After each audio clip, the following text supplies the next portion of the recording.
Good evening, everyone. I am Mark. I am your life's Q&A coach. Before we start, please make sure to hit the like button, smash the like button, and subscribe. Also, comment, X questions. Today's lesson, we're going to talk about should I start a business? Whether it's a franchise business, which is very popular. We've all heard of Subways and McDonald's and PJ's Coffee and Jimmy John's and all these other concepts.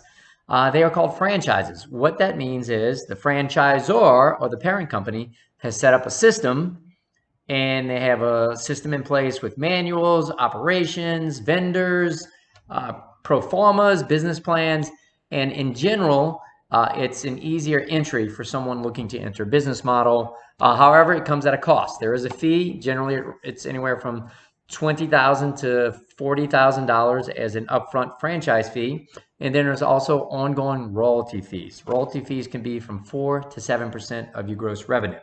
So if you don't choose to take the option of being a mom and pop owner and starting from scratch and you enter the world of franchising, you want to do homework on the franchisor, on the brand, and understand startup costs, return on investments, support metrics, talk to other franchisees of the brand to find out just how that brand is doing. But what I really want to talk about today is just some basic fundamentals when you're looking to start a business, whether it is a franchise business or whether it is what we call a mom and pop, where you're just putting your name, Joe's Coffee Shop, Tom's Sandwich Shop, and you're going to open it. So let's talk about some of the fundamentals on that. First thing you need to think about is funding. How am I going to pay for this? It's a business. Maybe there's inventory. Maybe there's equipment I have to buy. I'm probably going to have to rent a space. So there's going to be a lease, which can be a 5 or a 10-year term. You got to understand your funding. How much cash do you have on hand? Or are you going to go to a bank for lending? So let's just take a typical business model. Let's say it's $300,000 to start this business. Well, number one, if you're going to go to the bank, whether it's SBA or traditional lending, SBA is Small Business Administration. They specialize in funding new businesses. Like anything else, there will be, they're looking for good credit. That's a score of 650 or above. 700 or above is preferred. They're also going to be looking at how much capital you have to infuse in a business. Think about when you're buying a house, you put 20% down. Most lenders are going to want 20 to 30% down. So if it's 300,000, you're going to have to find yourself 60,000 cash somewhere. That can be in a investment. It could be liquid. It could be stock. It possibly home equity line of credit. I don't always recommend that, but you've got to find that 20 to 30% down. You've got to have good credit. They also don't want the business to fund you from the start. Generally, keep your day job if at all possible, or if you have a spouse, partner, let somebody keep the day job so the bank is confident that income is going to be coming in. So number one, secure your funding. Number two, think of a model that's going to get you a good return on your investment. An easy way to look at a magic number is if you have a startup and your total investment to get it up and running, let's just say it's $400,000. You don't want it to do $400,000 in revenue, because then that's like a 1 return when you divide those two. You want a number of at least 1.5% when you do the division.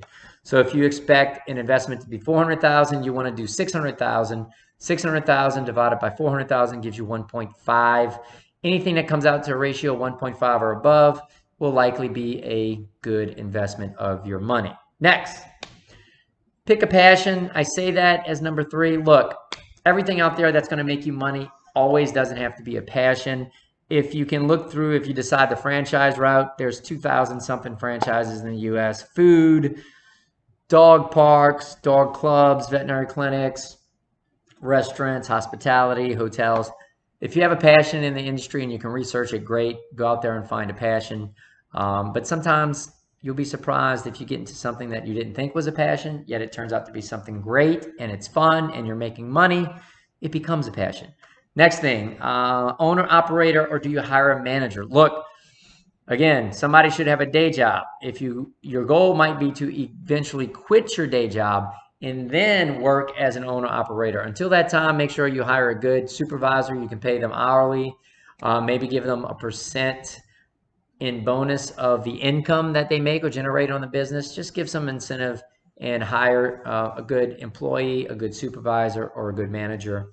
Finally, have an exit plan. When you're starting a business, most of the time you want to pro forma out. That means you just want to project out to 5 years. 5 years of ownership of this business. Maybe I'm ready to flip it. Maybe I'm ready to sell it. Give yourself a yearly sales increase or revenue increase anywhere from 3 to 15% or somewhere in between. You're going to grow the business. It's going to compound. And then maybe, depending on the business model, you can sell it at 5 years for 3 times, upwards of 10 times earnings, depending on the business model. Restaurants tend to give you a little bit more earnings than most businesses when you're selling it, and that will be a multiple of your net income. Maybe some assets, but most of the time it's easiest if you're making $100,000 a year and you're going to sell it at a 5-time variable, you'll sell it for $500,000, maybe plus inventory and assets, just depends.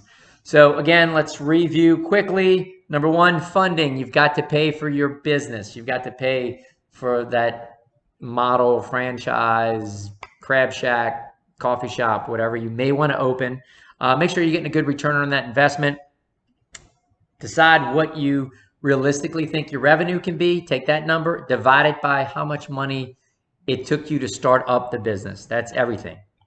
Inventory, deposits, lease, total startup cost. And don't forget 20 to 30,000 of working capital, enough to last you for the first 6 months of business in cash. Pick a passion, not always necessary, but if you can find a passion that you're making money at and you own the business, fantastic, go for it. Or you're going to be an owner-operator or hire a good manager or supervisor. Initially, if you have to work your day job to fund the business, have a good supervisor at a good hourly rate, perhaps salaried. Bonus them based on a percentage of the income in the business.